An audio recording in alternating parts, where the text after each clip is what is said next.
Playing Zenless Zone Zero for the first time, you'll notice two things simultaneously. The world is both familiar and vastly different. In this video, I'll be breaking down New Eridu's story setting down into layman's. From factions to hollows or even the city itself. Let's share this small moment to explore the world we set ourselves in. Now, obviously I have to say this video might contain some spoilers, so if you haven't already played through the game until recent events, please do so, and return to this video after. How does this guy pass the forbidden fruit test? So getting into it, we'll start by setting New Eridu's world building. You walk down 6th Street. What is the first thought that comes to mind? Familiarity? Or does it look foreign?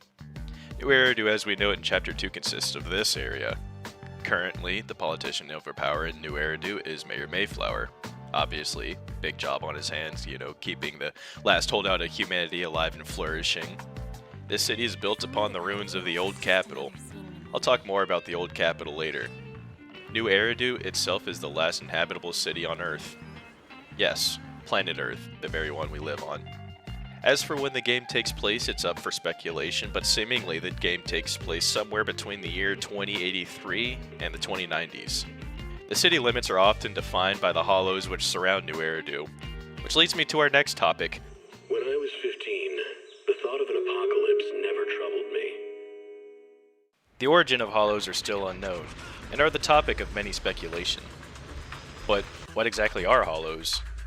Hollows are massive dome-like structures which emit a highly unstable energy called ether.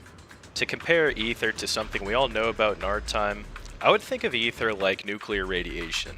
It warps and mutates organic life like radiation does, with the exception of ether also corrupting and warping technology, man-made structures, and even intelligent constructs.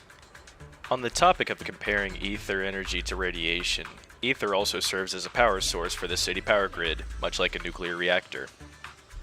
The stark differences between ether and radiation is how it mutates or corrupts individuals. When a person is corrupted by a hollow's ether, they become what's called an ethereal. Looking at a map of New Eridu, you can see every known hollow, the biggest of which being Hollow Zero. Other noteworthy hollows include Lemnian Hollow, known for its miasmic corruption. What is miasma?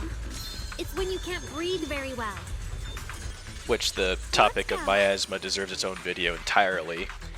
And then there's the Ballet Twins Hollow, which is a companion hollow of the Cretan Hollow, known for being haunted. Also, have you ever looked up into the sky at night? Yep, you're not wrong.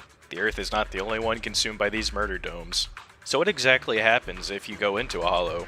Well, the first thing that will happen is your ears will begin to ring and your breathing will become heavier. Some people have better ether aptitude than others, which is just how long you can remain in a hollow without being corrupted or becoming an ethereal. Which, speaking of ethereals, let's move on to our next topic. The zombies are coming. As mentioned before, someone that stays in a hollow for too long gets corrupted by ether and becomes an ethereal. But what exactly is an ethereal?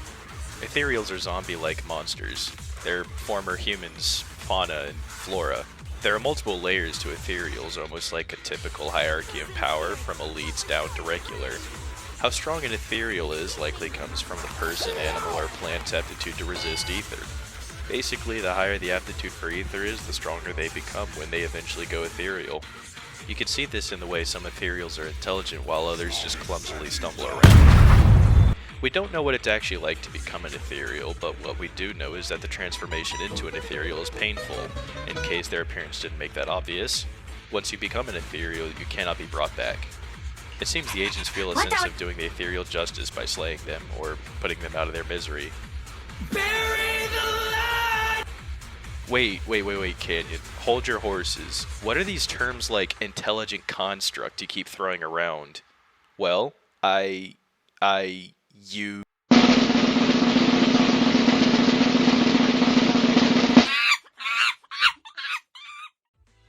Apologies, I know that title is a little odd, but it will make sense in a little bit. Promise. So under New Eridu law, these three types are classified as full, legal, individual citizens. First, there are humans. Well, I don't think humans really need much explanation. I mean, I hope we're all human here. Second, Thyrans. Thyrans look, feel, and relate to humans in basically every way except for a few crucial differences. Thyrans compose of animal genetics of, well, any species. For example, iconic Thyrans are Miyabi, a fox Thyran, Ellen Jo, a shark Thyran, Lycon, a wolf Thyran, or even Jane Doe, a rat Thyran. With their varied genetics, they also inherit some of the advantages and disadvantages of the respective animal types. For example, Sissy is a snake Thyran. She has a sort of thermal vision similar to snakes, but at the same time she overheats easily like a snake. The origin of Thyrans is unknown, but common speculation seems to indicate they were genetically modified at some point by a Hollow's ether energy. I guess it's almost like a Hollow's blessing instead of a curse, or maybe a balance of the two. Hopefully, one day we get the official story on how Thyrans came to be. Anyway, the third and final citizen type is intelligent constructs. Think of intelligent constructs similar to clankers from Star Wars. They're super intelligent, artificially made beings, and they vary the most out of any of the citizen types. Examples of intelligent constructs are Bang Boo, Billy, Banyue, and Ching Yi. The origin of intelligent constructs also varies from type to type, as they were all constructed by different corporations one way or another for different purposes. Anyway, what makes intelligent constructs intelligent is they have a brain called a logic core. Now you might be thinking, but how can you tell what's an intelligent construct and what's just a regular robot? Well, for a robot to become an intelligent construct, and thus citizens of New Eridu, they need to pass what's called the Forbidden Fruit test, which is essentially just a test that shows if they can act individually and maturely from their original programming. Basically just testing if they have the ability to reason like a human or a Thyran. Which it seems we could trace both Thyrans and intelligent constructs all the way back to the pre-Old Capital days, at least. Which, speaking of,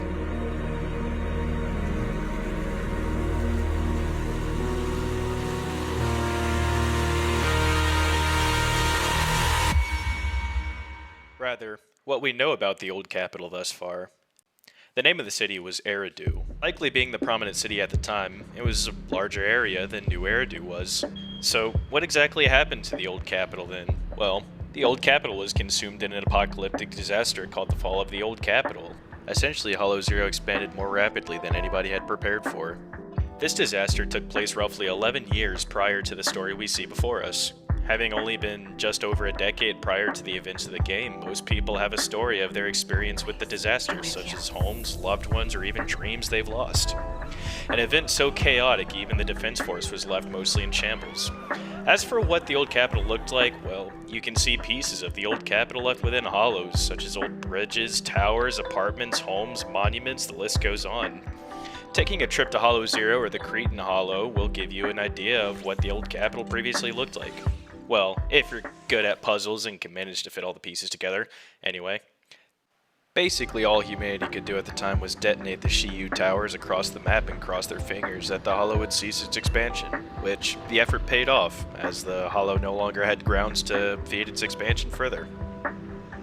As mentioned before, the Defense Force got hit especially hard by the fall of the Old Capital, so who exactly are they? Well, short answer is they are one of the many factions within the game. Long answer is... What the hell is that noise?